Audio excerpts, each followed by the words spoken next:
নাহমাদুহু ওয়া নুসাল্লি আলা রাসূলিহিল কারীম, আম্মা বা'দ। পাঁচ ওয়াক্ত নামাজের পর ছোট্ট একটি আমল।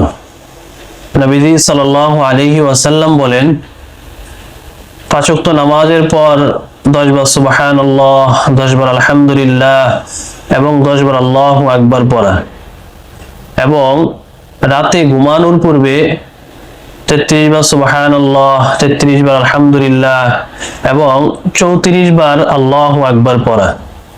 খুবই ছোট্ট একটি আমল। পাঁচ ওয়াক্ত নামাজের পর 10 বার করে পড়তে হয়তো 1 মিনিট সময় লাগবে, এবং রাতে ঘুমানোর পূর্বে 33 বার এবং 34 বার পড়তে 3 মিনিট সময় লাগবে, কিন্তু অত্যন্ত ফজিলতপূর্ণ একটি আমল। আল্লাহ হাবিব সাল্লাল্লাহু আলাইহি ওয়াসাল্লাম বলেন, যে ব্যক্তি রেগুলার এই আমল করবে, মাইয়া আমালু বিহিমা দাখালাল জান্নাহ, যে ব্যক্তি রেগুলার এই আমল করবে, দাখালাল জান্নাহ, সে জান্নাতের মধ্যে চলে যাবে, সে জান্নাতের মধ্যে প্রবেশ করবে। তো আল্লাহ পাক আমাদের সকলকে এই ফজিলতপূর্ণ আমল করার তৌফিক দান করুক।